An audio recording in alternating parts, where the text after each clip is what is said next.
So in this video, I'll briefly walk you through our second project assignment for OS 161, which is basically about system call implementations.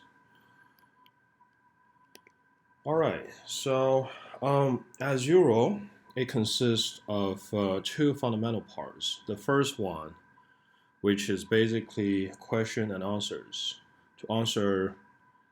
to provide the answers to those code walkthrough questions, to basically get yourself a little bit warmed up for the upcoming implementations.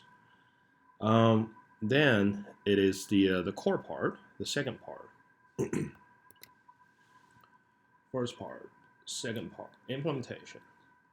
You'll be providing implementation for two modules. The first one is several system calls in support of a process management, because by default OS 161 comes with a toy version of the thread implementation, which doesn't have full support for creating processes, for waiting a process to quit and something like that. So basically in the first coding task, you're asked to implement a bunch of process-related system calls. For example, the most naive one, get PID, and relatively more sophisticated process fork, right? Something like that. So this is the first implementation module. The second module, the coding task, is to implement a multi-level feedback queue.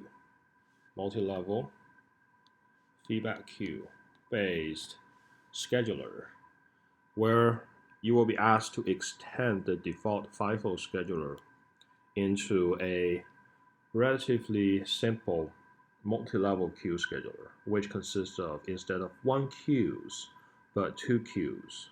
So basically, you will be adding one more queue and implement different priorities for different queues.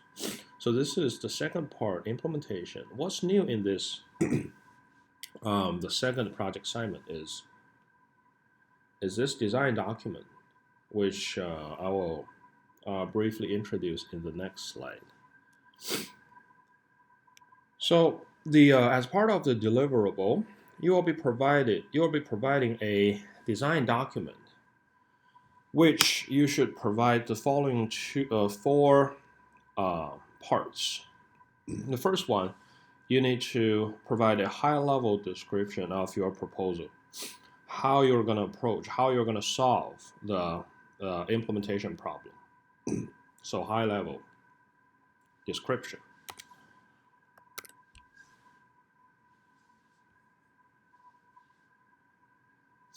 And next, followed by a detailed description about your approaches, like which specific data structures that you're using, for example, the data structure, an array that you use to manage the PID table, process table, and what specific algorithm you will be using for implementing the multi-level feedback queue, like how to guarantee different priorities and so on, what specific methodologies, approaches that you are using.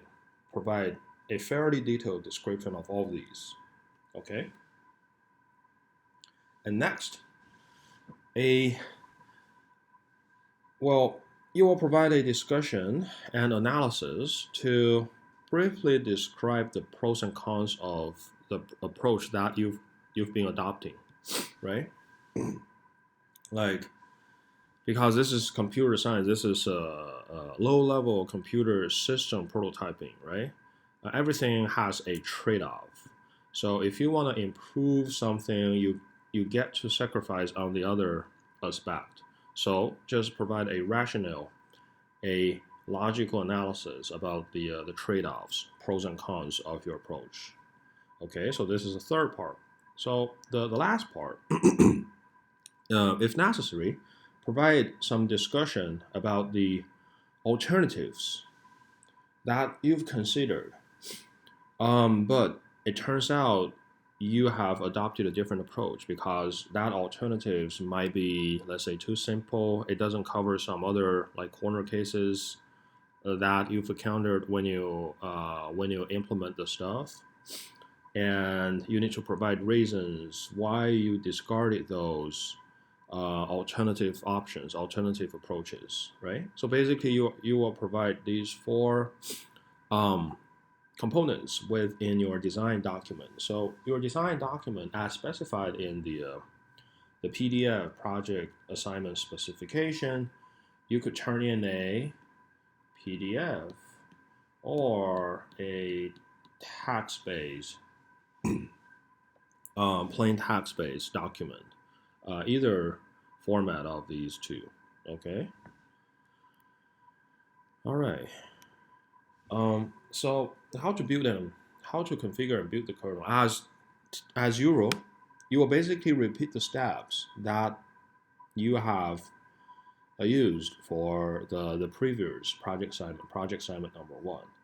Just change assignment 1 to assignment 2, right? So I will show you the demo. So this is under the parent folder of OS 161. So basically under kernel configuration, if you do list, you have a bunch of assignment configuration files, right? Just run conf configure followed by assignment 2 to basically do the configuration for specifically for the third project assignment, okay?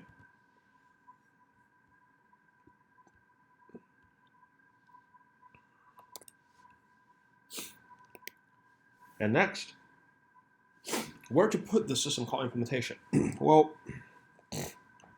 so specific for this project assignment, you are not provided with a code skeleton framework, but instead, you will be providing several new source code files which will be created under the directory kern/user program, right? So there are two options that you can go with.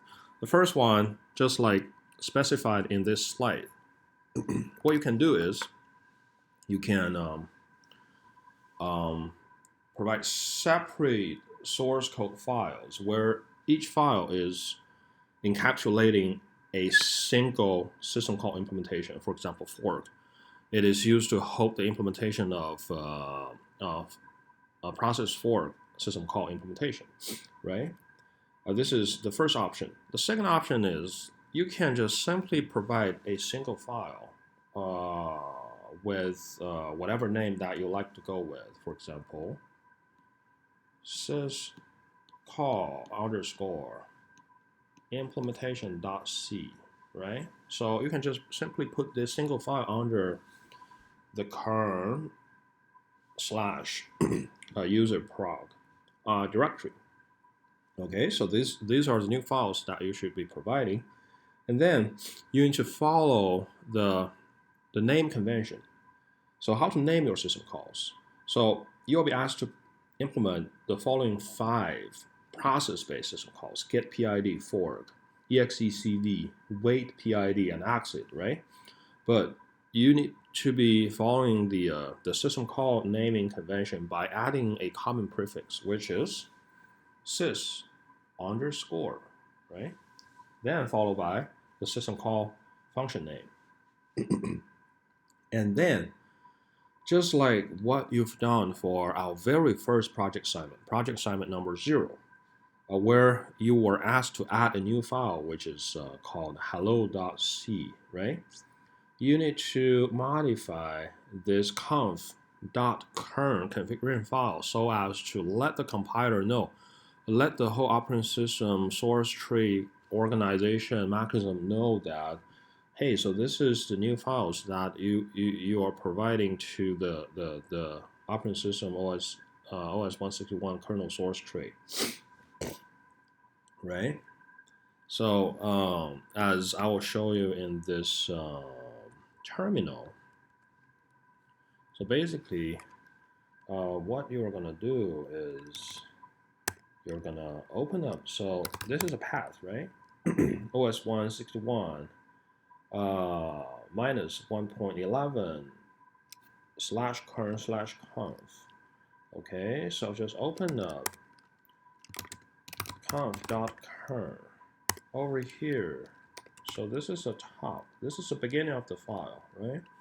If you walk through, scroll down, you will be asked to add some new stuff over here.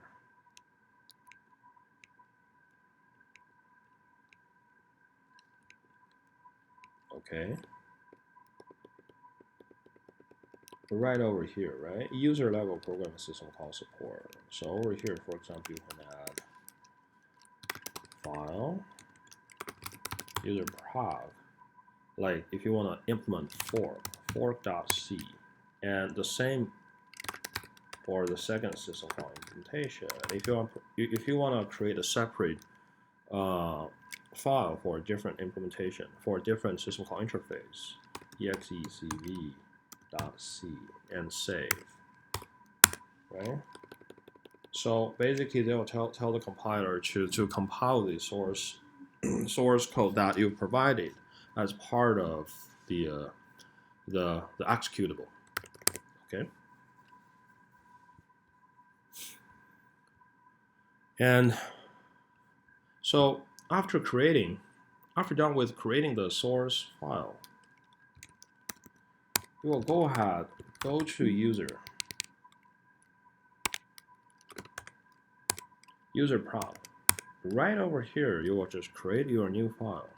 For example, touch fork.c, touch execv.c, and just open up and do the coding. Include blah blah blah, right? So I'm not gonna show you how to implement this. So over here, but next, what you need to do is you need to modify the header file. Okay, so the header file is included under current /include, and there's a header file called syscall+sched. Okay, so right over here. So by default, you are provided the only one system call that has already been implemented and included as part of the default source tree. But what you need to do is you need to add the other system call interfaces, okay, within this. For example, int sys fork, right, followed by the parameters.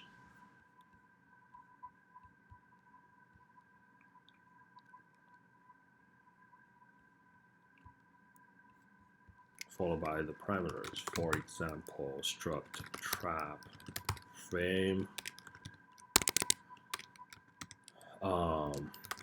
PID underscore, which is a return value.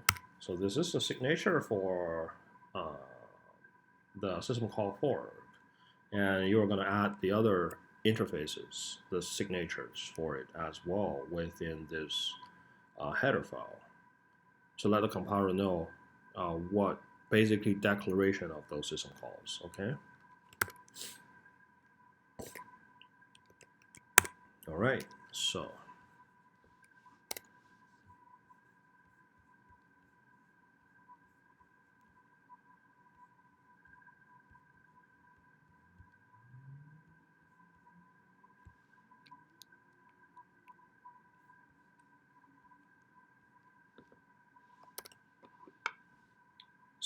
just as I've already described, you need to include the function call declaration in this header file. Okay, this is the last step for just let the compiler know, basically as part of configurations. So this is this slide basically shows how the user level interfaces, user level APIs look like. So this is API that will be directly exposed to the user level applications, to the end users, which kind of is inconsistent with what specific interfaces that you will be really implementing for the system calls. For example, for this PID underscore, it has a return type, PID underscore T, which is a PID that you're going to return by this fork system call, right? So by default, the directly exposed user level interfaces, it doesn't include a parameter, so it just uses a void to represent there's no parameter for the system call fork.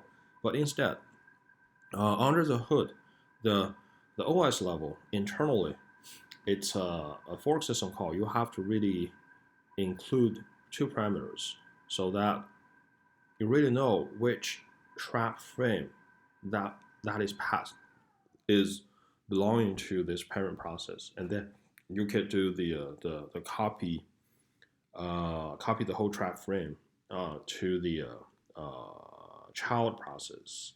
So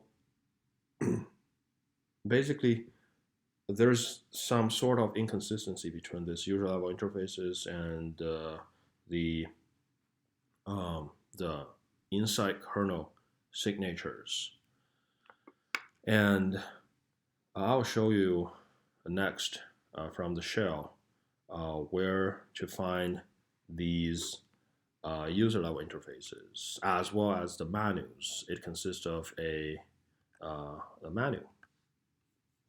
Okay, so it's basically under include uni std. So over here it consists of all the system call directly user facing system call interfaces, and also you could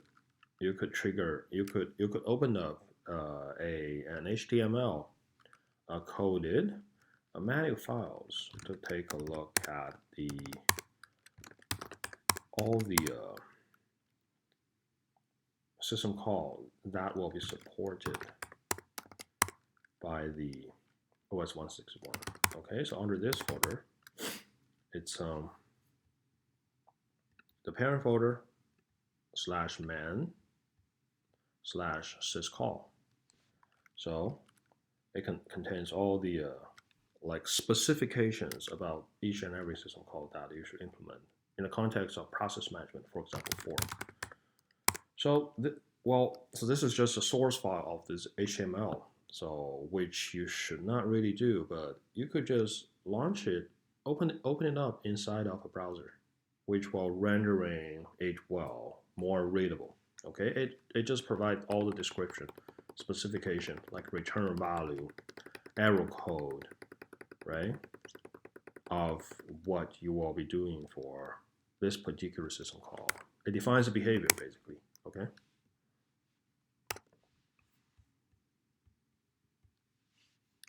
All right, so this is it. Next. So this slide shows how the system call implementation is going to be linked by the compiler.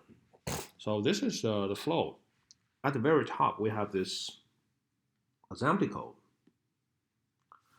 exception.s, which will further call this MIPS underscore trap function. This MIPS underscore trap function is defined inside of this trap.c source file, which is under kern/mips/mips folder, which I will be showing you soon for inside of the terminal. And the trap will call this MIPS underscore trap function, which will further call another function defined inside of syscall.c. The function has a name of MIPS underscore syscall. It is where all the system calls are organized and will be triggered inside of a switch, case switch control flow. And then from this file, it will point out to your exact system call implementation location, which is located under kern/userproc. Okay, so this is the directory which contains these two files. All right, so I'll show you how it looks like in the source tree. So first of all, enter kern. And we have arg, mips. Okay. So within this, we have trap. So this is where the exception.s assembly code file calls the mips underscore trap function inside of this trap.c file. Okay. So if you search mips trap, it will directly jump to line number 57, which is the very first line that contains the function name of the function call. That calls the syscall.sched. If you scroll down within this, so it further checks the execution code. If this code is equal to a predefined macro, which is called ex_sys capital, then it means this is a system call invocation operation, right?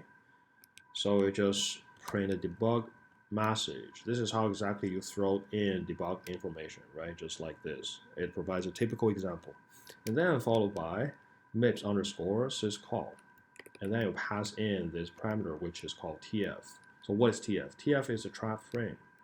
Trap frame has been provided as the parameter that you pass in for this mips_trap, which is this parent, the caller function. So from within the caller function, it further calls mips syscall, which is defined inside of syscall.c, which is a source file under the same directory. So I just quit this function, quit this source file, and enters into the syscall.c. As you can see, it's over here, right? Okay, so I just open it up. So this is how it looks like from the very beginning. And the function of interest that we'll be looking at is called mips_syscall, which I guess is pretty much the very first function definition inside of this source file. Okay, so this is a signature. It has only one single parameter, which is a trap frame structure. And within it, we have, so trap frame, it is a structure which has multiple fields. This field called TF_V0, it is used to hold this call number, which is used to distinguish among different system calls, because you will be providing multiple system call implementations. How to distinguish, how to differentiate among all of them is by using this call number, by referring to the call number, okay? And then you declare a local variable, which is the return value that you're going to pass in, which will get modified inside of your system call implementation. Okay, so you enter into this switch control flow, right? The switch takes in the parameter, which is a call number, which you just extracted from this trap frame structure, and then what you have so far is just a single case, which is associated with this sys reboot, right? So this is the one that has already been provided from the default OS 161. So what you're going to do is you're going to add more cases over here to switch among all the 5 system call implementations. Okay. All right, so followed by this switch break is the arrow handling. So you will set the arrow with whatever arrow code returned by the system call. And you need to assign this, which has already been provided, which you don't have to do modify, which have already been provided. So just assign this arrow code to this field TF_V0, which has been previously used to hold the call number. Remember? And then we have TF underscore A0 through A3. So all these A related fields are used for holding the parameters that you pass into the system call interface. Okay. Else, if there's no arrow, what you need to do is you need to assign the return value to V0. So if there is an arrow, you need to assign the arrow code to this V0. Otherwise, you just assign this the TF underscore V0 as the return value to record the return value. Okay, and then you need to advance the program counter by 4 to advance the register program counter so that it points to the next available instruction, okay, which has already been done as well. All right. So this is it. And this is how it's linked. And next, for each and every system call, as I've already described when I showed you the demo, the MIPS underscore syscall gets called, right? And the syscall number has been previously embedded as part of this structure trap frame. It's stored within the field of TF V0, which we've already seen. And also, all the arguments that you're going to pass into the system call interface are stored within 4 other fields. Start with the common prefix of TF underscore A, TF underscore A0 all the way to TF underscore A3. Okay, and it, as we've already seen, is a case switch statement, right? Which switch according to the call number.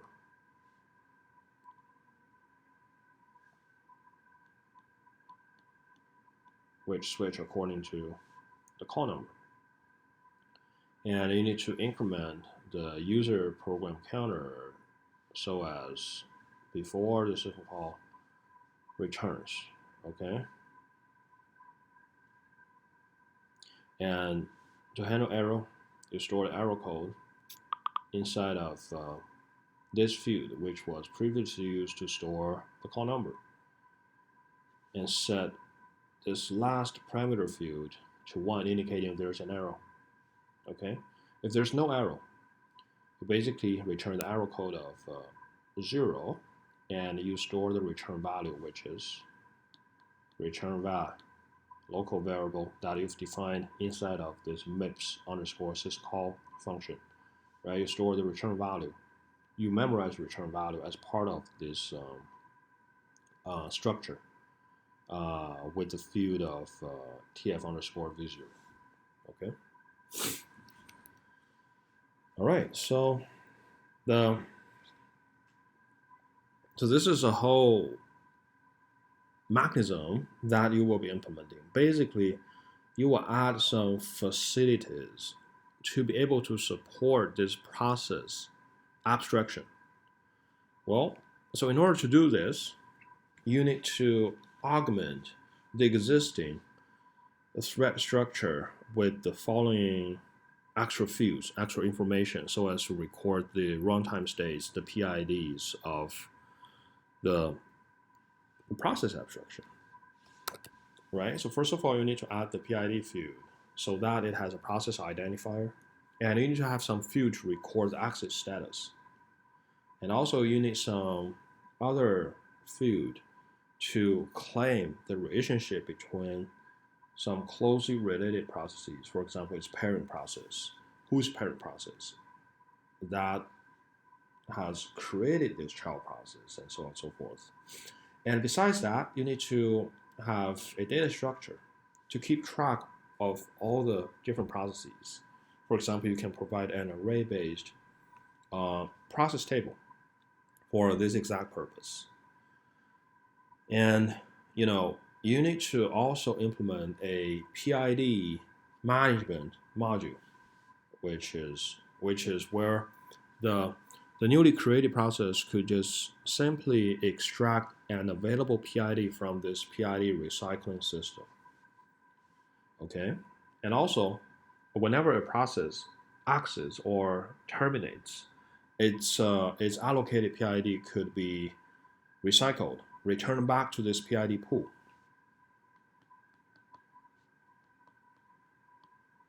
Okay, return back to the PID pool, which will become available for some other potentially newly incoming process to grab and use, right? So basically, you need to support this PID reusing logic. Okay.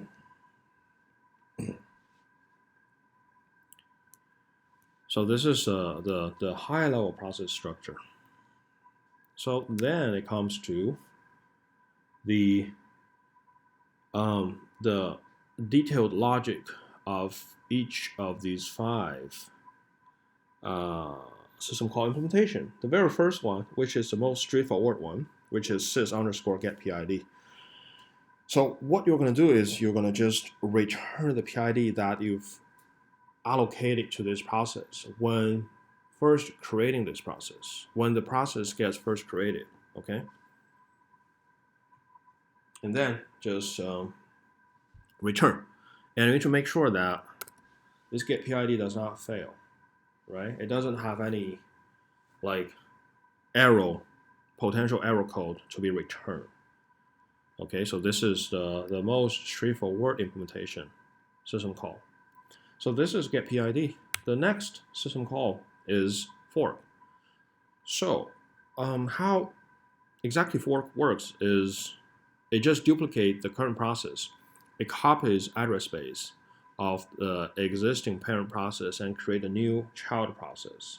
And also it allocates a new process identifier to this newly created child process so that it has a unique process ID. All right, so this is its signature.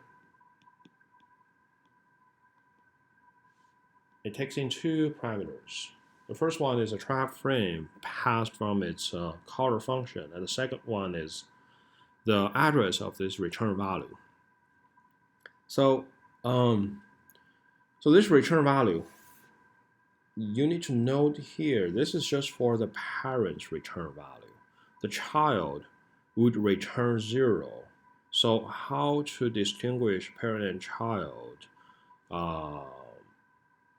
is by using the return value, right? And then in the next slide, I'll be talking about this fork entry function is where exactly you need to handle this return value from the perspective in the context of the child process. But here, the signature, the second parameter of this sysforks interface, this thing is for the return value of the parent. Okay.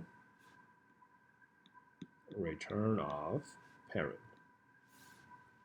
So in case of an error, you just don't need to create this child process, but simply return 0. The return value will be -1. Okay, so as you know, most of the work has already been done in thread.c within a function named thread4. So what you need to do is you need to pass in a new function so as to support this address space copying logic, and also how to handle this, how to differentiate this return value assignment between the parent process and the child process. Okay. So roughly, the whole procedure looks like this. First of all, you need to create a PID just for this child process, and also add it into this newly introduced data structure process table, and then you need to copy the trap frame and address space to the child process from within this thread 4. So basically, you need to implement the MD_fork entry.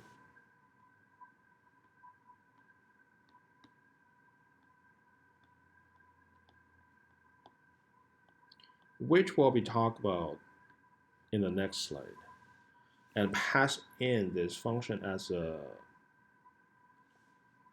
provided function pointer to this thread fork. And so here, this slide shows the skeleton of the MD underscore fork entry. So basically, you pass in the parent's trap frame, and also address space as parameters to thread fork.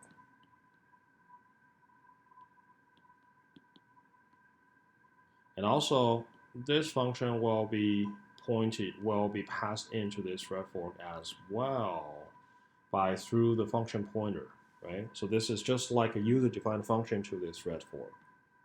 And within this MD fork entry, what you're going to do is you're going to first create a new child frame by copying the parent's child trap frame. And also, you need to update the child PID from the parent's trap frame field, because this field is initially used to record this newly created child PID. And here you just fetch this assigned PID from over here and assign it to the PID of the current process, right? So, as you know, since we're already inside of this MD fork entry, this is exactly where the child creation logic is implemented, is embedded. So you can kind of think of this MD underscore fork entry is the core logic that creates a child process, okay? And next, what you need to do is you need to decide the return value for this child process, as typically for a newly correctly created child process, it has a return value of 0. So how this implemented inside of OS 161 is you just set this child process trap frames, this specific field, tf underscore v0 to 0. Recall that in the previous slides we've talked about this. You always assign the return value, record this return value to this tf underscore v0 field. So within this MD fork entry for the child process, you do the same thing, but you just simply assign 0 for this field. And also, don't forget to do this tf underscore EPC. Don't forget to advance this program counter by 4 before returning from MD fork entry. Okay, so the last two things to do is to just copy the address space to the current process address space, and also activated it, and also give the control back to the user mode by calling this MD user mode and pass in the new trap frame. Okay.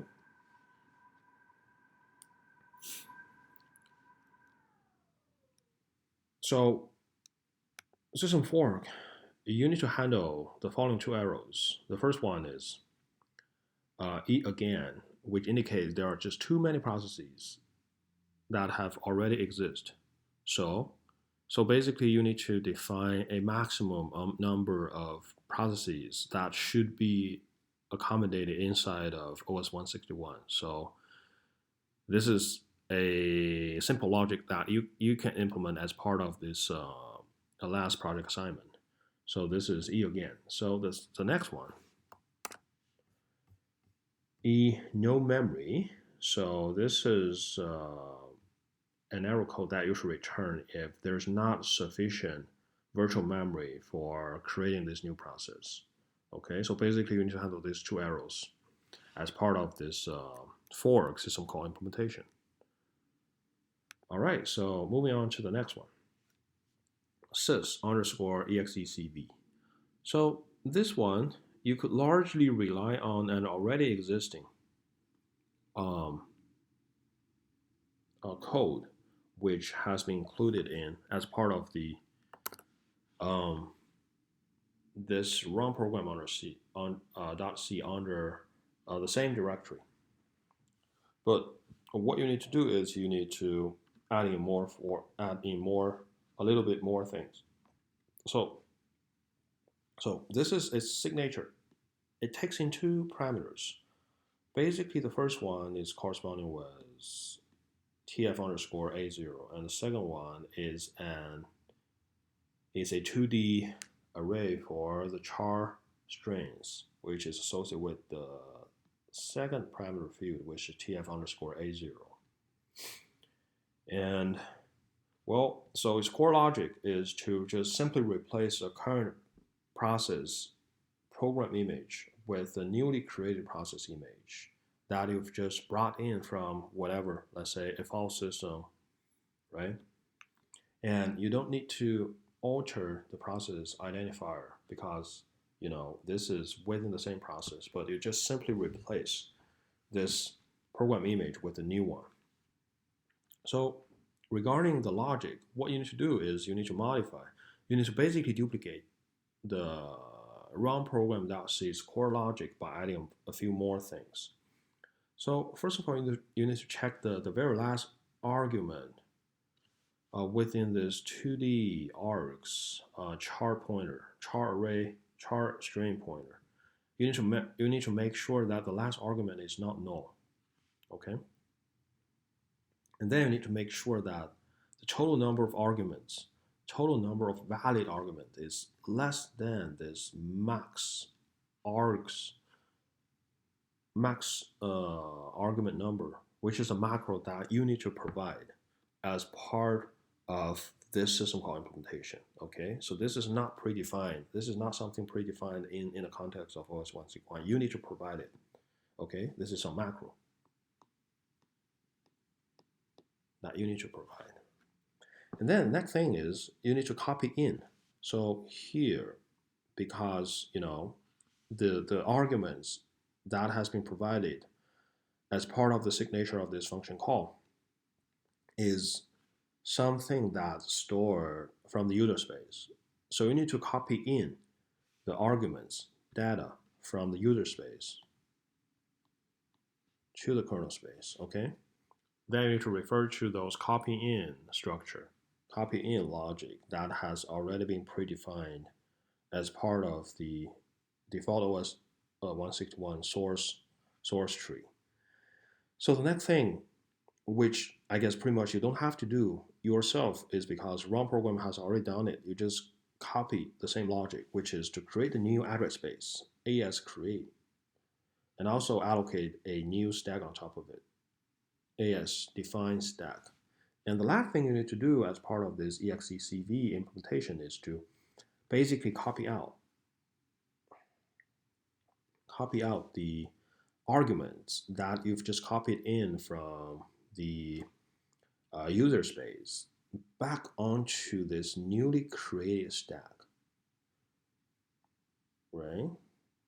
This stack, as define stack, you just allocate a stack and then you copy the argument inside of it, right? And then this finishes this execv implementation. So the next slide, it talks about these error codes that you basically need to handle as part of this execv system call implementation. And also from within the manual HTML web page, you can also kind of gain a better understanding about what exact error codes that would be handled by this system call. So the next implementation, the next system call is wait PID. Well, so this is relatively trivial as compared to the previous two system call implementations. So over here, you need to implement a synchronization mechanism, basically a concurrency control, by using log to wait for an interested process to quit, right? So how to specify the process of interest is by specifying a specific PID number. And this is its signature. It takes in three parameters. The first one is the PID of interest. The second one is a pointer to the status code, and the third one is options. Well, so basically you need to define a maximum for processes to show interest. So for example, you could only restrict child and parent process to show interest with each other. Well, so for some other random processes, you could just simply discard this kind of wait PID request by simply returning with an error code, right? For example, invalid. This will kind of simplify this whole logic of the implementation. And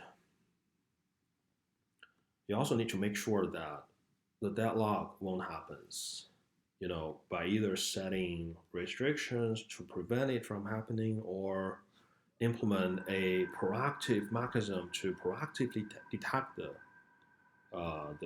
deadlock. And as part of the implementation, you need to return the PID with the status assigned to exit status, right? Because you need to wait for that particular process of interest to quit. So this second parameter, status, you need to set to exit, okay? And also return value should be PID. All right, so if ever there's an error, the return value will be a -1.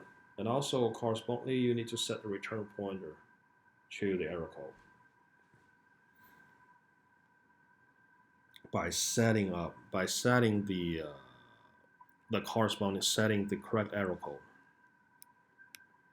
So these are two basic errors that might be covered. That will be covered by this system call implementation. The first one is invalid, right? So let's say if these two processes are not supposed to show interest with each other, you just simply return this invalid. And the second one is fault, right? If this status argument was an invalid pointer. All right, so the last system call implementation is exit. So this is also relatively straightforward. It just causes the current process to quit, to terminate. So basically, you need to take care of this PID recycling logic. So if the process identifier of this exiting process cannot be reused, if and only if some other process has already shown some interest to it, you cannot just simply and blindly put back this process identifier into this process PID pool. And you need to have some mechanism to handle this kind of corner case. Otherwise, if there's no other process that show interest to this PID, you could just directly throw it back into the PID pool for just PID recycling purpose. And you could define, as I've already said in the previous slide, a maximum number of processes that could be accommodated inside of this OS 161. Okay, and this is its system called signature, and the code is the exit code that will be given to the other process who are interested in it. Okay.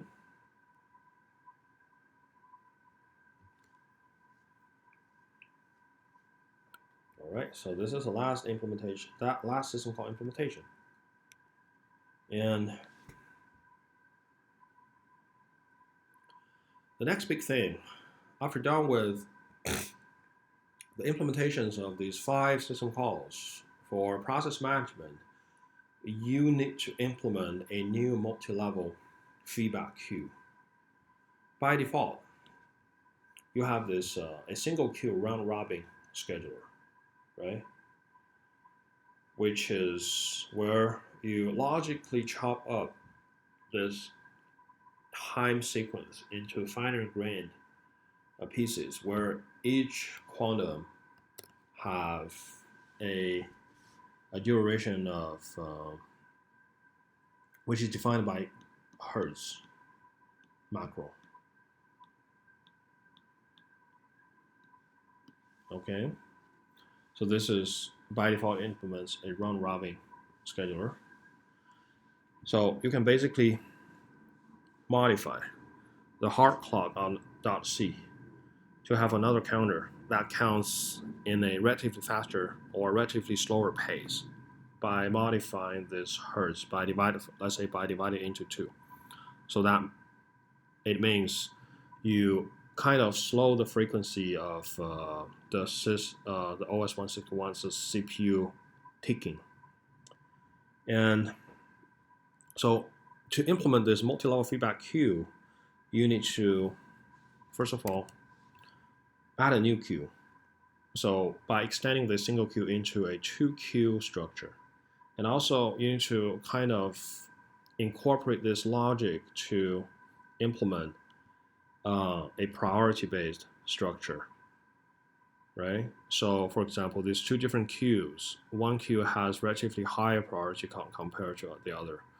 For example, you can use a random number generator that it generates a range of sequence of numbers with 2 times more probability compared to the other part of the event, right? So by using this kind of logic, you could kind of mimic a priority-based priority scheduling. And also, you need to touch the scheduler function, which is defined inside of scheduler.c source file, which I will show you in this terminal. Okay, so this is right now we're under kern. If you enter into thread, it's so first of all, hard clock. It defines the ticking speed, the CPU clock ticking speed, which is defined as Hz hertz, right? If this counter, the time counter is greater than hertz, you reset it and then you wake up a process, because this kind of simulate the logic of once there is a single tick at the CPU clock, it triggers a context switch so that the scheduler picks up another thread and just go ahead and execute it. Okay.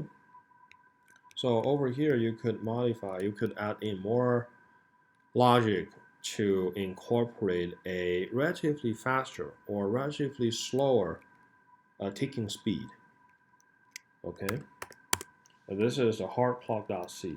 So the core logic should be inside of this scheduler.c function call. Over here you have a queue data structure, which is corresponding with, which is associated with, which is organizing all the runnable threads which are ready to run. Okay. And here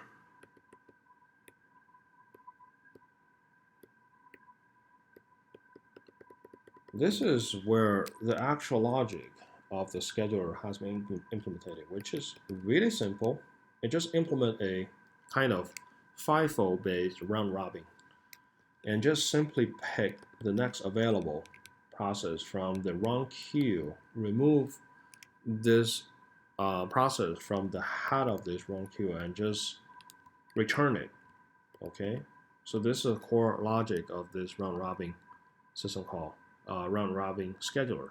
So basically to extend this by incorporating a new queue, and also you need to add in priority based scheduling, like you assign a different priority to different queues, like the specific algorithm, specific mechanism that you would be approaching, you'll be adopting, it doesn't matter. And for whatever logic, whatever approaches that you've been using, just faithfully document all these details inside of your design document. Okay, so that's it.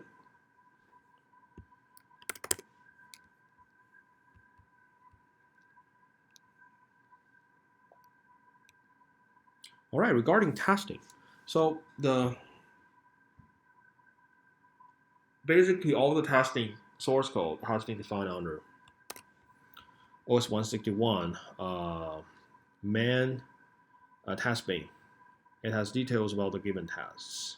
Okay, but pretty much the most useful task case is fork task. So this fork task basically contains a suite of task cases that basically cover all the process management related system call implementations. So if you take a look at this terminal, I'll show you. It's over here, task bin, right? So as suggested by this in the slide, under the menu,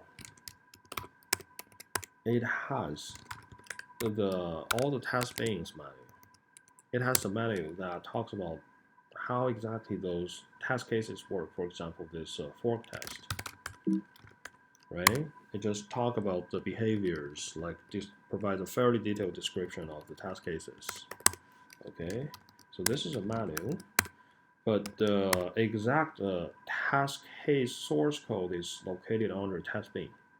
The parent folder of OS 161, if you change directory to task bin,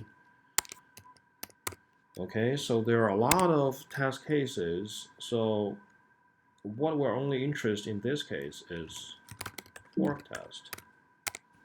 Okay. Over here, if you open up fork test, it has a main function which will trigger this task function. So task function is defined in the previous lines over here, right?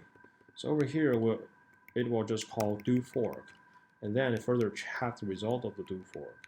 If you take a look at the implementation of do fork, well, this is do fork. So what it does is simple. It just call fork, right? This is, as you can see, this is a user level system call. User level system call implementation, which will trigger the kernel level system call interfaces that you've provided. Remember, you've included in the system call header file. And then it returns a PID. And then this do fork function call returns the returned PID from fork. And then it will check. So this is the logic of the check function. The check function will incorporate the testing for the get PID system call, right? You just get the PID of the currently running process, assign it to this parameter called myPID, and then it enters into a while loop to further check, to kind of extensively doing this stress test for get PID and so on. So this is get PID, and then after done with this sequence of do fork and check testing, you will be entering into the next round of testing, which is do wait, which is used to test the wait system call, and this is the definition of this do wait function call. Okay, as you can see, it first checks the PID passed in as a second parameter, and it tests this exit,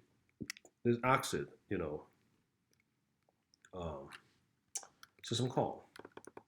And then if the no wait is defined, if the no wait is not 0, then you further test the wait PID, which is another system call that you are required to implement as part of this project assignment. Okay, so this is, I guess, the most comprehensive task suite that comes in handy. So just rely on this for testing purpose. Okay.